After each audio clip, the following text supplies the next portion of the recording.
Welcome to Speech Talk Live.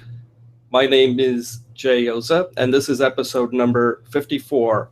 I'm the host of the show, and my co-host is Julie Wu Finkelstein, and we are both mentors for the Coursera course, Introduction to Public Speaking. So in a sense, we support the Coursera community, but also since this is on YouTube, it supports a much wider community of people who are interested in improving their public speaking skills. I'm based out of New Jersey, and we've been doing this now for probably more than a year now. This is our 54th episode, as I just indicated. And what we try to do on this show is talk about public speaking with certain aspect of public speaking that people have questions about, something that we're interested in talking to. So a lot of this information that we're sharing comes from our experience, mostly from our experience, but also from things we are learning from other people. That could be professional speakers and also from the students who are taking the Coursera course, or from any other people that we meet, whether it's face-to-face or reading about them on the web or in magazines or books. So today's show, we'll have two segments, and the first segment is going to be about feedback.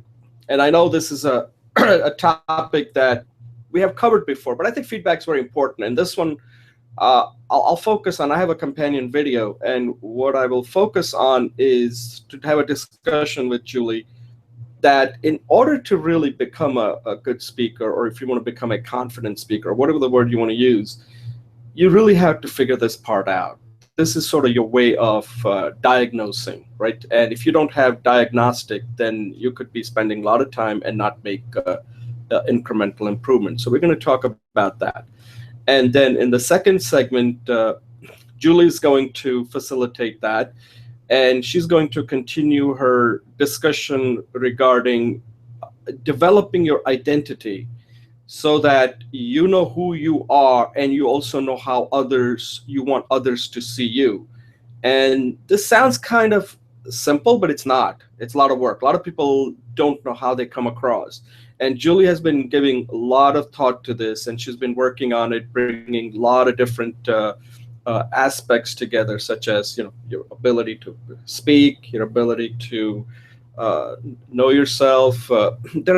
She's going to go into it. There are a lot of different components that have to come together to really express your identity, develop your identity, so that others can really see it as the way you want them to see it. So Julie's going to talk about that as she's going to be continuing her series on this. So at this point, what I'll do is I will have Julie do her quick intro, and then we'll do a 90-minute segment that we'll just bring up a topic and see if we can do it in 90 seconds. And that's part of our practice. So at this point, Julie, introduce yourself, and then we'll move on to our 90-second segment. And then after that, we'll move on to our first segment.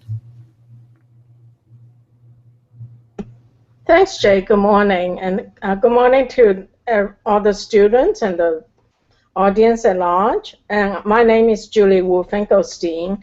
And right now, my project is working on creating a branding for your profile or your business. And the process is geared toward an online and a face-to-face environment.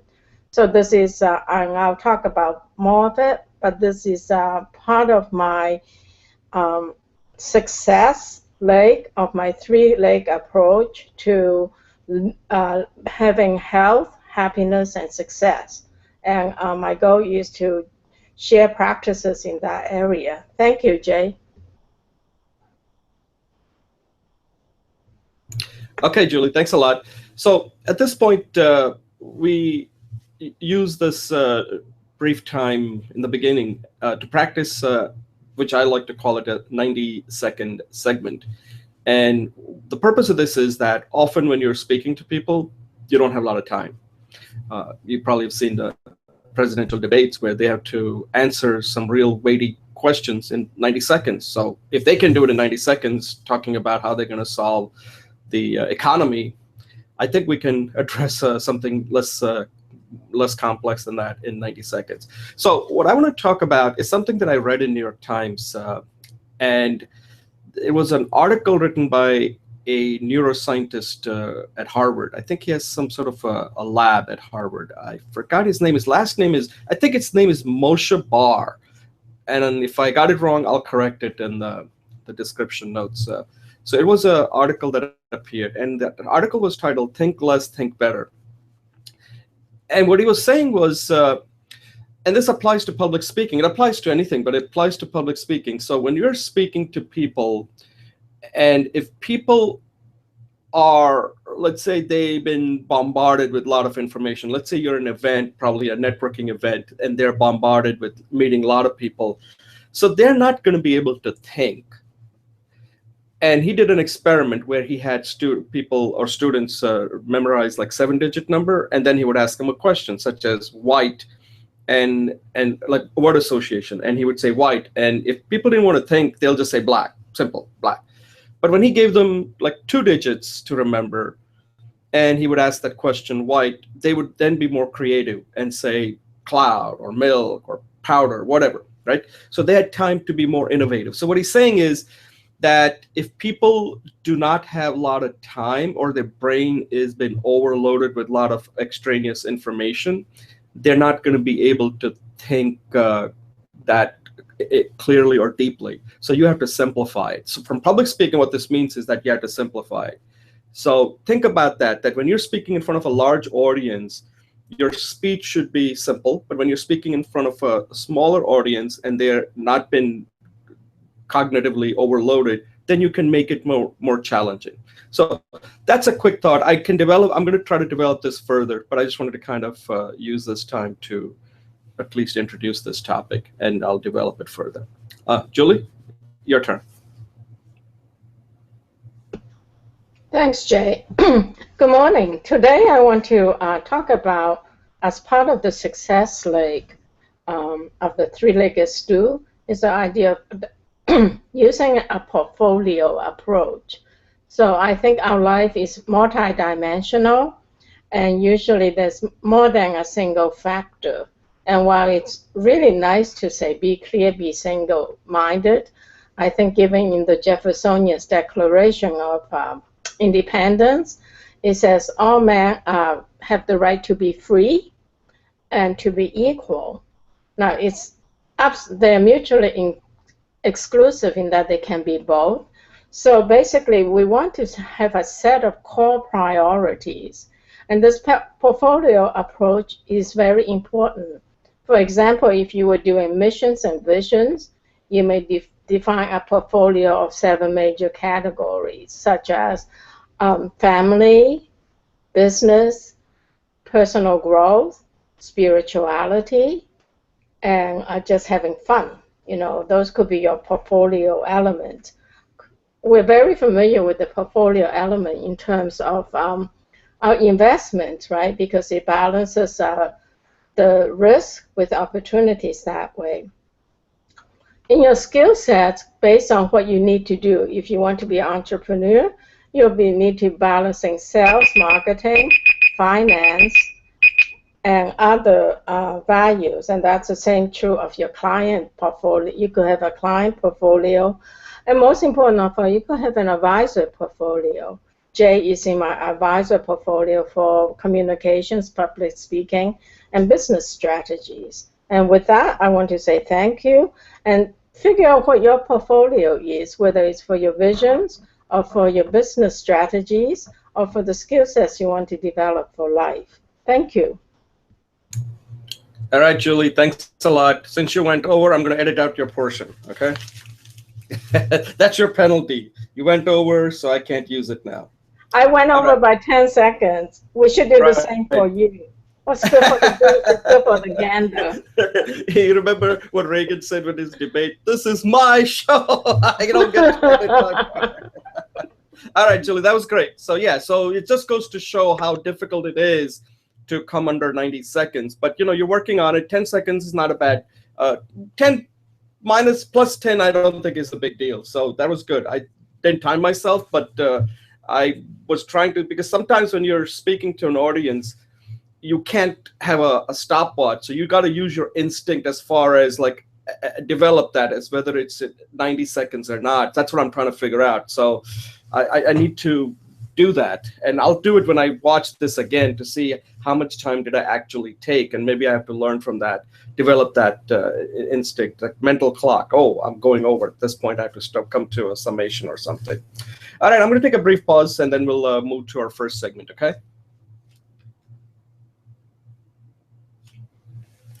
Okay, welcome back. My name is Jay Oza. This is Speech Talk Live, episode number 54. My co-host is Julie Wu Finkelstein. In this segment, we're going to talk about a topic that we have covered in the past, and it has to do with feedback. And one of the reasons I decided to include this in the segment is whenever I go on the Coursera's platform, and there are new students, one of the things they're always looking for is feedback. And just recently, there was a woman had posted, she introduced herself and saying that I'm looking for feedback from people. And I replied to her and said that, or maybe I didn't reply because I wanted to kind of talk about it here as a way to bring this up. And then I'll reply to her later. And one of the things I wanted to tell her was that feedback is one of the things that we all want, but it's not that easy. And public speaking is a skill where we really have to become good at giving feedback. So if you're getting started, or if you're already speaking and you want to improve, I would say spend some time on learning about giving yourself solid feedback. And because, first of all, when you're giving a speech, the person who's most interested in doing a good job or a great job is you. Other people, most likely, when they give you their feedback, it's not necessarily feedback, it's their opinion. Now, that's fine. They're entitled to their opinion. Sometimes it's unsolicited, you'll get, and it can sometimes tick you off, but they're entitled to their opinion and they'll give it. To me, a feedback means that when I ask Julie for a feedback, I don't want her to tell me that, oh, Jay, you kind of rambled on.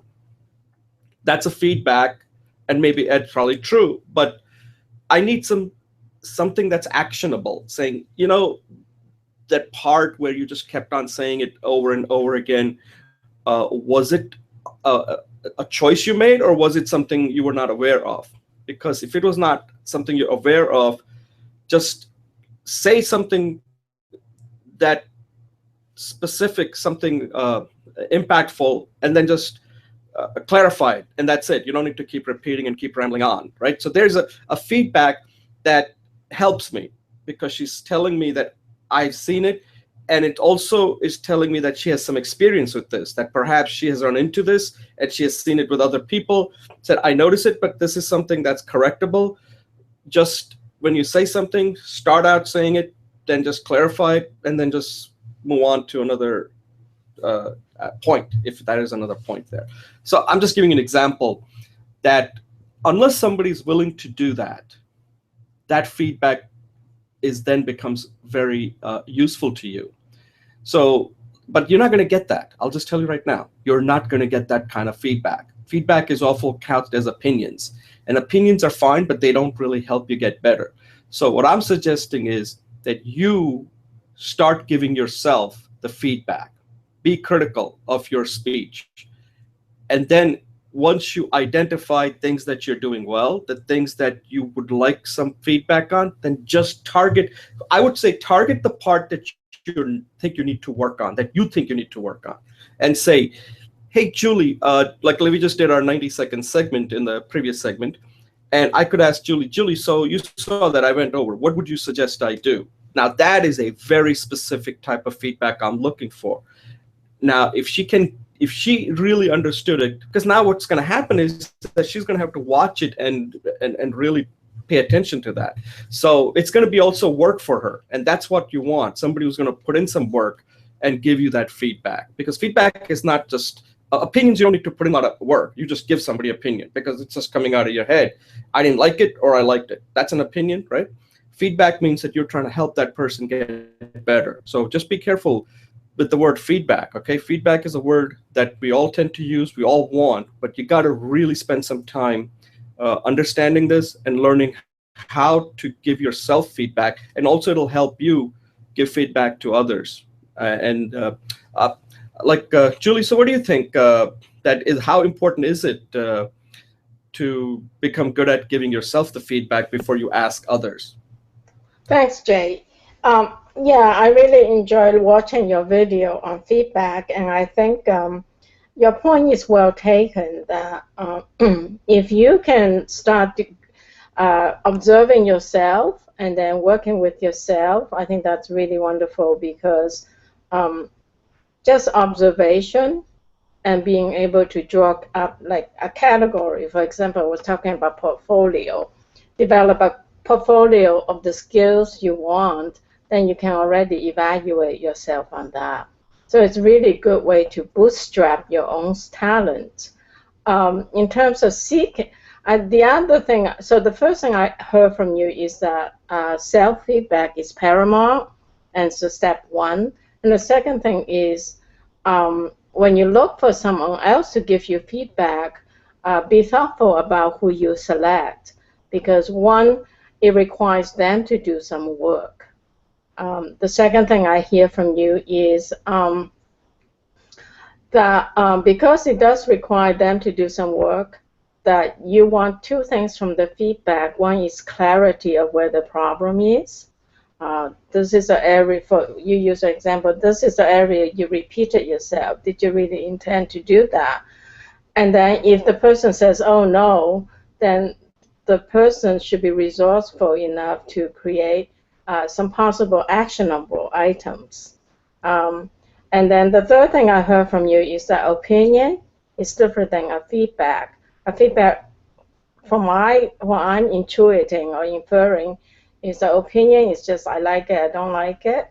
But feedback requires an analysis and identifying some potential area for improvement and the action for that improvement.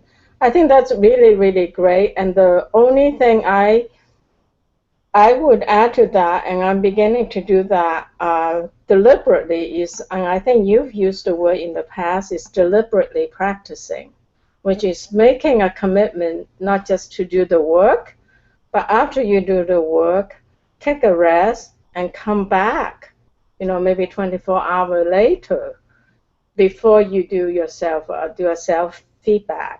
And maybe a self-feedback is more supportive than self-evaluation, because you're giving yourself actionable items. And I think those are all really great ideas. Thank you. Yeah, that's an excellent point. The fourth point, deliberate practice, and that's what it really takes, right? Public speaking skills. We speak a lot, but we never look at how we come across, and that is something what you and I are doing on this show, where we get a chance to see ourselves make the improvements. And you can see it takes a lot of work to do that. And a lot of people just don't do it, which today makes no sense, because you have technology that's readily available. And it doesn't even have to be that long. You can, like I said, the 3:30 challenge, where you just record a 3-minute video, the way you want to appear if you were in a social situation or in a business situation. How do you sound? How do you look? Do you have any awkward motion? Are you using a lot of ums and ahs? Once you put on the video is not going to lie. Just like the mirror doesn't lie, okay? The video doesn't lie how you look and how you appear, what your presence looks like, and start using it. And today, when people say, I want to get a feedback from others, I always ask myself, why are they not like giving themselves the feedback? Like, what do others know that they don't know? The video is already there. They can find out, because once the video is there, then you become kind of the third party, right? And you can see yourself as a person that's different from who you really are. Since on the video, that person could be yourself or could be anybody. You just have to give that feedback to yourself, like you're evaluating, giving a feedback to somebody, a third-party person. So I think that this is something that we all need to get better at. And if you do, I think you will make a faster improvement in your public speaking. And then that way you'll be able to identify who are the people that you can go to for some specific feedback that'll help you get better. Any closing thoughts, Julie, before we move on to our next segment? No, that's great. Thanks, Jay. Okay, Julie, thanks a lot. And this was, I have a companion video that you can take a look at. And if you have any ideas on feedback, let us know. We are always interested in hearing from you as we want to get better, and we don't think we have all the answers. So if you have any specific points on how one can give themselves a better feedback, self-feedback, certainly share it with us. You'll have my email and Julie's email in the beginning, and you can certainly send it to me. I'll include it again here. So at this point, I'm going to take a brief pause, and then we'll move on to our second segment.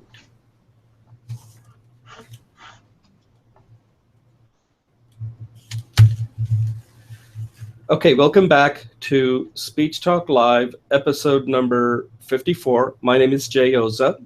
My co-host is Julie Wu Finkelstein. In the second segment, Julie's going to talk about her continuing series on developing your identity for success, happiness, and well-being. I'll have Julie, maybe I missed it exactly, her tagline there. But Julie's been working on this. She's been giving a lot of thought based on her vast experience in Eastern philosophy and public speaking, and her work experience, and also a lot of reading and courses that she has taken. And she's taken on this effort, which I think is very interesting, which a lot of us don't really think about, is how do you know who you really are before you go out in the real world? And this not only helps you from a personal standpoint when it comes to relationship, but especially, first you need to do that, right? But then especially when it comes to business, when you're trying to find out what are you good at and how do you get that across to other people. So Julie's been working on that, and she's at this point I'll turn it over. She's just recorded 2 videos where she goes into this one aspect of it, coming up with a message of who you are. And I'll let Julie discuss more about this. Julie, why don't you take it over? Thanks, Jay. Yes, one of the areas that I'm interested in is practices for us as a whole human being. And I've come to the conclusion that it requires three components, or a portfolio of 3 major elements. That's health, physical well-being, happiness, emotional well-being, and mental well-being. And finally, and one might say philosophical integrity or spiritual well-being.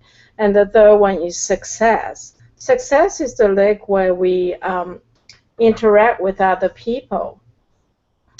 So one of the things my Zen teacher used to say is, if you really are enlightened and you don't do anything with that, it's like pleasuring yourself in the privacy of your own room. It feels great, but it doesn't really affect the world. But if you don't have the energy, you can't go outside the room anyway. So the physical energy and understanding is the key tool for us to go and participate in the world as who we are. And that's what success is. Many people, I think they say 90% of the people who do self-realization work or self-improvement work works on money. But it's not just money. It's a larger value than that. It's core values. And part of the thing is, in this global community, there's 2 elements. There's the wider access or presence, right? When as you know, Jay, we talk to people from all around the world. We have people from Brazil who joined this show, from India, and from Spain and Italy. So within a couple of seconds of coming on the show, they've already made opinion of who we are and what we are about. and yet it's very transparent. It's very impermanent because 2 minutes later, it's a different connection. So how do we maintain who we are in this world where there's so much impermanence and yet such a global access? I think the key to that is having a strong sense of who you are through our identity, who we are through our identity. And out of that identity, we can use it as a core to in our relationships. Many people I know in all ages are dating and trying to look for intimacy. Certainly in work, in being successful, but also in community leadership and outreach, because our place who we are to our large and family, right? So I found that it's very hard for people to talk about who they are. So there's always, as you say, there's the long approach and there's the hack approach. I think that's very important for us to get started. So today's class, today's videos and topic is about how to hack an identity. So the videos included in this segment is talking about why hack an identity, and then how to hack an identity. And next week, I hope to share a bio of my hack. I have to share a video of my hack, of my bio. Sometimes I call it bio because it's easier to talk about and people can relate to that. And also I will so I'll have a bio on the video, a worksheet to hack a bio. Now the whole project itself is a 4-step process. Is creating an identity or sourcing, uncovering or discovering your identity. The second one is something that you're really good at, and I know that many of my friends and I have tapped into your ability to creating a message, a marketable message, a succinct message. For example, you told my friend, Reagan says, trust and then verify. In my case, I trust and verify. I think that's great. And then once you have all the messages together, and there's several components to that, is being able to apply that in different life situations. For example, a bio in your business brochure, a tagline in your business card, networking conversations, elevator speeches. And then the fourth one is to practicing that through role-playing and discussion, so that you create the show and then you take the show on the road. And so I think all these are very important. And so this hacking of identity is the beginning of a larger role that help us to brand ourselves in the world, not in a way of glitzy marketing, but with alignment to who we really are, what we're passionate about, what our talents are, and what we want to carry forth in the world to be of service and to be of success. I know you watched the video, so I'll turn this over to you right now. Yeah, Julie, thanks a lot. There was a lot there, so let me go through that. I think hacking, coming up with a message, it's very important, because what I try to tell people is that if I meet you for the first time, I don't know you, and I may not see you again, right? That's what it is. Each interaction, it's that moment, and that moment has to be memorable. Otherwise, it just boom. It's like it's a forgettable moment, right? And one of the things that with one of the client we worked on, where we said trust but verify. Now, what that does is that immediately the other person, if that person has any type of, like, you meet a lot of people, and if you come up and saying, hi, my name is so and so, and I do something that's very simple. I basically help companies. I don't know how to say it, that my tagline is trust but verify, and the people are going to probably say, oh, what does that mean, right? As soon as they hook on that word is the hook that gets them saying, oh, really? Tell me more, right? Like, that's interesting. And there's a conversation. You just saying, It's something you heard of this phrase, Reagan using the Gorbachev, trust but verify, every time they met, and saying, listen, I'm willing to trust you. I like you. I trust you as a person. But you know what? I'd rather still verify. Well, that's the same thing when it comes to hiring a person or working with somebody as a business partner or even relationship. You trust them. And I have no reason why not to trust you. But you know what? I'm still going to check you out on the internet and Google you to see whether you are a legitimate person, right? And that's just to protect myself. And then I know that I don't have to keep doing it. So the point I'm making here is that that message you have is consistent, right? There's consistency from the beginning till the end. Your whole story is built on that. A lot of times what happens is when you don't have a message, you confuse the person and they have no idea what to make of you. And what we work on, Julie, with people is that this identity and the messages, that you got to have that consistent message so that people know exactly where you're coming from. There is no sort of doubt like, oh, today that person is this, tomorrow is that. So I think I think one of the things I'd like to ask you is that the first, I don't know if this is part of the exercise that you're talking about, but I think the one important thing that you and I both have to do is you need to self-talk. The self-talk is very important, and it has been proven scientifically that it does work. So if you want to become a coach that makes a difference in people's lives, then you have to talk that way. You have to talk that way. I'd like to. I'm a coach that makes difference in people's lives, because if you're not self-talking, then you can't convince other people to believe you. So self-talk is very important. And then the other thing is that you need to validate that too, right? So in your case, you and I work with each other, where I validated testing it out with you. So first you have to self-talk, then you have to test it out before you can. It's sort of like software process that you and I are both familiar, before you can launch it out in the real world. But you're always testing it. It's something you're constantly trying to tweak it till you know that it is working. Yeah, so go ahead. Okay, yeah, so yeah, self-talk is a great way to reaffirm identity. So we should definitely put that in part of the practice portfolio for self-messaging, creating an identity. So great. At this point, I turn it back over to you. I believe, I think we said we'll set it for 15 minutes, right? Yeah, right. It doesn't matter. Oh, I'm sorry.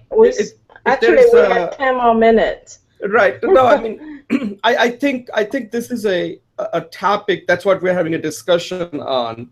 That it is not that, people are so. One of the question that I had was, if I have some time here, is yes, you do. Sorry, you have 10 minutes.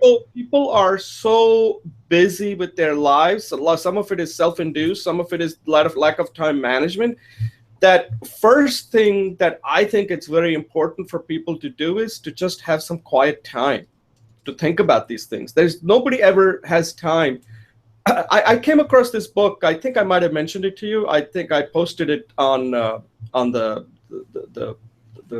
Google forum, and it's the book by Cal Newport called Deep Work. It's a very interesting book that really kind of makes me think that today people just do not spend a lot of time, quiet time, to think deeply about things. And I think if people were doing it, they wouldn't be working with us at all, right? A lot of these things can be figured out if they had the time. But today people don't know how to do that, because we're so much face so many distractions. We're busy with our lives, we're busy with so many other things, and then there are so many external distractions that our brain has been conditioned to constantly shift rather than remain firm. And our brain is it's strong, but it's also a very weak organ, because the way our brain is consists of a lizard brain, etc.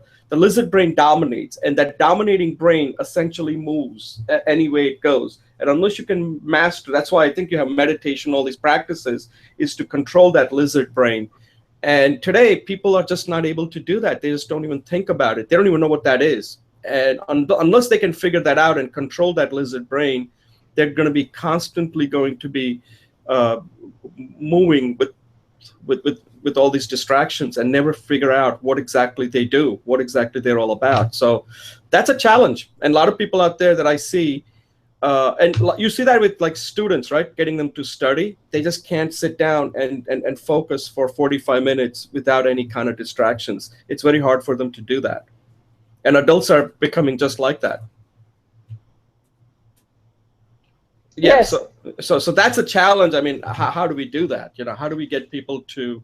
I know you have all sorts of practices that you have come up with, Yeah. where you just find yourself a quiet time. It could be simple as going out for a walk without any, don't take any sort of, smartphone or any kind of devices, and even for 1 hour, if you can just get away with it without any sort of connected to the network or anything. That's a 1 hour of quiet time where you can just, a lot of people find that frightening, by the way. Yes, I agree with you that having a quiet time is a very important part of the three-leggedness of health, happiness, and success. And I think quiet time contributes to all three because it creates a clarity of mind. And walking without bringing a book, we're always so busy. I think that, these days I practice going out to the library or to a coffee shop with my husband. I usually bring like 3 books with me because I love options. Now I try to keep it down to 1 book and a notebook. And going back into this idea of an identity, having quiet time will really help us create an identity. Another thing is I think it's really easy to help someone else to create an identity, but it's much harder to work on one's own because there's so much of emotions involved. So my commitment is as I do this work, and I don't have a bio. I have maybe 5 bios, but I don't have one singular bio. So my commitment here is to create a bio as part of this project. And one of the things I'm finding that's very helpful as I help others is to find out some key questions. And the key questions, I believe, are also don't get stuck. Don't get stuck. I think that I just gave this assignment to someone else, and maybe you and I can try as well. I told her to take only 10 minutes, no more than 10 minutes. And so she gets 2 minutes or so a question. Who are you? What do you do? What's so unique about you? What is your mission and your passion? What is the one thing you want the people listening to you to do? So always have an action step. And I'm of the informational, actionable school practice. That's my personality. So part of my bio will be offering a free worksheet for this hack identity, which I will do next week as a first start. Would you like to do that? I mean, we don't have to make it public. I think you need a bio too for your book, no, right? we all need it. Yeah. So one of the things I was going to point out is that part of helping somebody is to first show them what you're doing to help yourself, right? Because a lot of times, if I come to you, what would help me work with you is not that, Jay, do this, do that. That's not. I don't like to teach people that way, like Gandhi used to do, right? That that famous story where one woman came and saying, "Hey, can you help my son get off sweets?" And Gandhi said, "No, come back in a week." So the lady comes back in a week and says, "Okay, we're back. Can you to help my?" I may be butchering this, and Gandhi said, "Yes, get off the sweets," something like that. And the lady said, "Well, why didn't you tell him last week?" And Gandhi said, "Well, I couldn't because I had to first do it myself." Now I've done it, you can get off the sweets. Something like that. That's a famous story I don't know how true it is, but it sounds right that you can only be effective. Like this thing I was just telling you about, that quiet time. And when you sometimes, like, I walk to the park with listen to books because I like to do that. That's purposeful. But also sometimes I just like to go and not take anything and just see what comes in my mind. Because before you can even get into the meditation, you have to first learn. I'm not. This is just my learning, sort of my like hack here. That just go for an hour of walk and then come back, get in your car, and if you have a audio recorder, record everything that came to your mind, and see, what is coming into your mind when there are no distractions. So that way you kind of understand yourself, how your brain, what's coming into your brain, and how are you going to be able to control what's coming into your brain. And these are kind of exercises that we all constantly have to do, because we are kind of bombarded with all kinds of distraction and noise that's out there. Yes, thanks. Okay. Okay, Jay, thanks. I'll just wrap this up. And I think I think we agree everybody needs to to create a bio. And a hack is an easy way to get started. Since these things are always evolutionary, you get something started. And using quiet time or talking to the phone of self-talk, if you focus on the topic of your identity and your bio, those are great tools to do that. So everything can feed into this thing that you need to do, this project of creating your bio, your identity. So with that, I'll turn it over to you. Thanks, Jay. All right, Julie, thanks a lot. And that's pretty much the show for this week. We now are kind of limiting to 2 topics, otherwise it gets too overwhelming for people. And we understand that you have a life, and we could cover a lot since we're very passionate about this topic. So to close this out, let me just say that you are how you speak, and speaking is a very fundamental skill that you need to, if you haven't already started, start now, because you don't have a lot of time today with people. You can do a lot as far as finding a quiet time, know who you are, but the people that you're going to be interacting with are not going to be like you. They're going to be their attention's going to be short. You're not going to have a lot of time. You got to get to your point quickly. And that's the world we're living in. So yes, it's important to understand yourself, but then you also have to understand who you're dealing with, the world around you. And the world around you is not going to be like you. So you're going to have to adjust to it to be able to work with them and even help them and make a difference. So that's what we try to do on the show. We try to constantly learn through experimentation. And we don't have all the answers, and we shouldn't have all the answers. Otherwise, why would we be doing the show, right? So part of this is that we learn, we practice, and we teach. And we trust each other, and that's what we hope that you're getting from us, that we don't have all the answers, and that's why we want you to be part of this and tell us what's working for you and what you need to work on. Okay, so at this point, I will close out the show, and we'll see you for the next show, episode number 55. Thank you for watching.